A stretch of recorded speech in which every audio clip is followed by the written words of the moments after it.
இந்த காலை பொழுதிலே கர்த்தராகிய இயேசு கிறிஸ்துவின் நாமத்தினால் உங்களை சந்திப்பதில் மிகுந்த சந்தோஷம். கர்த்தருடைய நாமம் மாத்திரம் மகிமைப்படுவதாக. நாம் தொடர்ந்து தேவ சாயலை குறித்து பார்த்து வருகிறோம். ஆதியாகமம் 1ஆம் அதிகாரம் 26ஆம் வசனத்தில் உள்ள தேவ சாயலை குறித்து பார்த்து வருகிறோம். தேவ சாயலில் படைக்கப்பட்ட மனிதர்கள் நாம். தேவ சாயல் என்பது அவருடைய சொந்த பிள்ளையாய் நாம் இருக்கிறோம் என்பதை வெளிக்காட்டுகிறது. எனவேதான் அவர் நமக்காக பூமிக்கு வந்து மனித உருவம் எடுத்து நம்மை விட அதிக பாடுகளை பட்டிருக்கிறார். நம்மை மீட்டெடுக்கும்படியாக நம்முடைய பாவங்கள், சாபங்கள், தரித்திரங்கள், வியாதிகள், நோய்கள், இல்லாமைகள், இயலாமைகள் எல்லாவற்றையும் சிலுவையிலே சுமந்து தீர்த்திருக்கிறார். இந்த தேவனுடைய அன்பை நாம் ஒரு நாளும் மறக்கக்கூடாது. மறக்கும் பொழுதுதான் மனிதன் பாவத்தில் விழுகிறான். மறக்கும் பொழுதுதான் சுயம் அவனுக்குள் மாம்ச இச்சையாய் வெளிப்படுகிறது. அது பொன்னாசை, பொருளாசை அல்லது இச்சையை சம்பந்தப்பட்ட ஆசைகளாய் மாறிவிடுகிறது. உலகம் நிரந்தரமானது என்று நினைத்துக் கொண்டு பல நேரங்களிலே உலகை சார்ந்து வாழ்ந்து விடுகிறோம். ஆனால் உண்மையான கிறிஸ்துவன் பாவத்தை வெறுப்பான், தேவனை நேசிப்பான். எப்படிப்பட்ட நெருக்கடியின் சூழ்நிலையிலும் பாவத்தை வெறுப்பான். ஏனென்றால் அவன் தேவனுடைய பிள்ளை என்பதை அறிந்திருப்பான். அப்படி இருக்கும்போதுதான் அவனால் தேவனை எதிர்த்து பாவம் செய்ய முடியாது. இந்த உலகத்துல எல்லாரும் செய்யறாங்க, நானும் செய்யறேன்னு பல காரியங்கள் சொல்லலாம். இந்த உலகத்தில் உள்ள மனிதர்களுக்கு எதிரானதல்ல பாவம். பாவம் தேவனுக்கு எதிரானது. இதை உணர்ந்த ஒரு மனிதன் யோசேப்பு. ஆதியாகமம் 39ஆம் அதிகாரம் 9ஆம் வசனம். போத்திபாருடைய மனைவி பாலியல் சீண்டலுக்காக அவனை துன்புறுத்துகிறார். ஆனாலும் அவன் பாவத்தை செய்யாமல் தவிர்க்கிறான். அது எப்படி என்று பார்ப்போம். இந்த வீட்டிலே என்னிலும் பெரியவன் இல்லை. நீ அவருடைய மனைவியாய் இருக்கிறபடியால் உன்னை தவிர வேறொன்றையும் அவர் எனக்கு விலக்கி வைக்கவும் இல்லை. இப்படி இருக்க நான் இத்தனை பெரிய பொல்லாங்குக்கு உடன்பட்டு தேவனுக்கு விரோதமாய் பாவம் செய்வது எப்படி என்றான். தேவனுக்கு விரோதமாய் பாவம் செய்வது எப்படி என்றார். ஆமென். தேவனுக்கு விரோதமான பாவம். நாம் மனிதர்களுக்கு விரோதமாய் பாவம் செய்வதில்லை. சிலருக்கு சில நேரம் பாவம் நல்லது போல தோணலாம். சிலருக்கு சில நேரம் இந்த உலக வாழ்க்கையினுடைய அழுத்தங்களுக்காக பாவம் செஞ்சு நம்ம சிற்றன்பங்களுக்குள்ள வாழ்க்கை நடத்தலான்னு தோணலாம். ஆனால் அது நிரந்தரமானது அல்ல.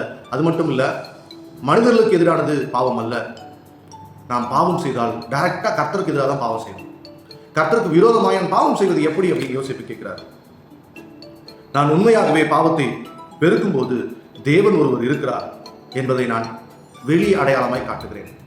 நான் இந்த ரூம்ல தனியா இருக்கும் பொழுது, எனக்கு இந்த ரூம்ல எல்லா சுதந்திரமும் கொடுக்கப்பட்டிருக்கும் பொழுது நான் பாவம் செய்யாமல் இருப்பேன். ஆனால் நான் தேவனுக்கு பயப்படுகிறேன் என்றார். அதுதான் என்னுடைய குணாதிசயமாய் இருக்கணும்.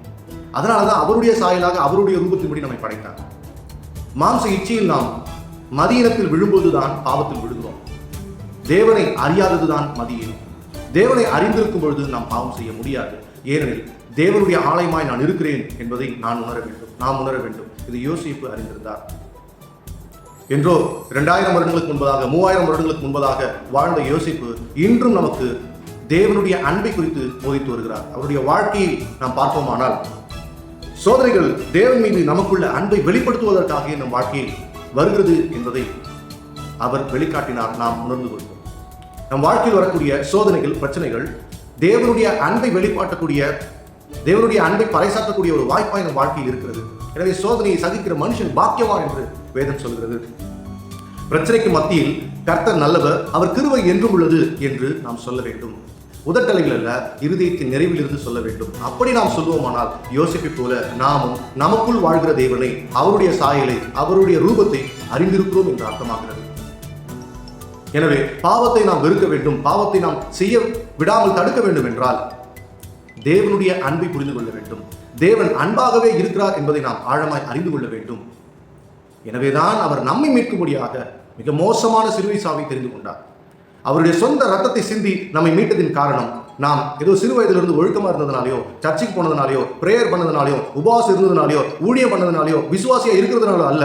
நாம் எதிரிகளாக இருக்கும் போதே அவர் நமக்காய் வந்தார். காரணம், நாம் அவருடைய சொந்த பிள்ளைகள். அவருடைய சாயலின்படி, அவருடைய ரூபத்தின்படி நாம் படைக்கப்பட்டிருக்கிறோம். இதை நாம் உணரும் பொழுது அவர் நமக்குள் இருக்கிறார் என்பதை நாம் பகிரங்கமாய் அறிக்கை செய்கிறோம். அப்படி நாம் உண்மையாய் அவரை உணர வேண்டும் என்றால் பவுல் சொல்வதைப் போல மனக்கண்கள், பிரகாசமுள்ள மனக்கண்கள் திறக்கப்பட வேண்டும். அது திறக்கப்பட வேண்டுமானால் வேதத்தை நாம் தியானிக்க வேண்டும். வேதத்தில் நாம் கர்த்தரை காண வேண்டும். வேதத்திற்குள் நான் யாராக இருக்கிறேன், நான் பரலோகத்திலிருந்து படைக்கப்பட்டவன், பூமியில் கர்த்தருக்காக வாழ்கிறவன், மீண்டும் பரலோகத்திற்கு தான் செல்ல போகிறேன் என்பதை உணர்ந்தவன் பாவம் செய்ய மாட்டான். இதை உங்களுக்கு போதித்துக் கொண்டிருக்கக்கூடிய நானும் பல நேரங்களில் பலவீனங்களில் விழுந்திருக்கிறேன். இந்த நாளில் யோசேப்பினுடைய வாழ்க்கையை வேதாகமத்திலிருந்து அறிந்து நம் மூதாதையரான யோசேப்பு எப்படி கர்த்தருக்கு பயந்து வாழ்ந்தார், அவருக்கு எப்படி இப்படி ஒரு ஞானம் கிடைத்தது என்று பார்க்கும் பொழுது, வேதத்தை ஆராய்ந்து பார்க்கும் பொழுது தேவன் மகா பெரிய வெளிப்பாடுகளை நமக்கு கொடுக்கிறார். எனவே பாவத்தை ஒரு மனிதன் தன் சுய முயற்சியினால் விட முடியாது. பாவத்தை விட வேண்டுமானால் தேவனுடைய அன்பை புரிந்து கொள்ள வேண்டும். தேவன் நமக்குள் இருக்கிறார், அவர் நம்மை நேசிக்கிறார், அவர் நமக்காகவே வந்தார், நமக்காகவே சிலுவையில் பலியானார், மீண்டும் உயிரோடு எழுந்து நமக்காகவே காத்துக் கொண்டிருக்கிறார் என்பதை நாம் புரிந்து கொள்ளும் பொழுது நிச்சயமாய் நாம் பாவத்தை விழமாட்டோம். பாவத்தை மேற்கொள்ள கர்த்தர் நமக்கு பரிசுத்த ஆவியானவரை கொடுத்திருக்கிறார். எனவே அவருடைய வார்த்தையில் அவரை தேடுவோம். நம்மை கண்ணாடியில் பார்க்கும் பொழுது அவருடைய சாயலாக, அவருடைய ரூபத்தின்படி நம்மை பார்ப்போம். அவருடைய பிள்ளையாய் நம்மை பார்ப்போம். அதுதான் சத்தியம். இந்த சத்தியத்தை நீங்கள் அறிந்து கொள்ளும் பொழுது எப்பேற்பட்ட சூழ்நிலையிலும் நீங்கள் பாவம் செய்ய மாட்டீர்கள். குறிப்பாக இச்சையின் பாவத்தில் விழமாட்டீர்கள். தேவனை நீங்கள் நேசிக்கிறவர்களாக இருந்தால் அவர் இங்கு இருக்கிறார் என்ற உணர்வு நமக்குள் இருக்கும். அவர் நமக்குள் இருக்கிறார், நாம் அவருடைய ஆலயமாக இருக்கிறோம் என்பதை நாம் உணரும் பொழுது பாவத்தை மேற்கொள்ள முடியும். மனம் விரும்பி பாவத்தை வெறுத்து விட்டு கர்த்தரை நேசிக்கிறவர்களாய் நாம் இருப்போம். எனவே இந்த நாளில் கூடுமானால் ஆதியாகமம் 1:26 ஆதியாகமம் 39:9 பிற்பகுதியும் நாம் தியானிப்போம். கர்த்தர் பெரிய காரியங்களை உங்களோடு கூட பேச காத்துக் கொண்டிருக்கிறார். கர்த்தர் நல்லவர், அவர் கிருபை என்றும் உள்ளது. God bless you. Have a good day.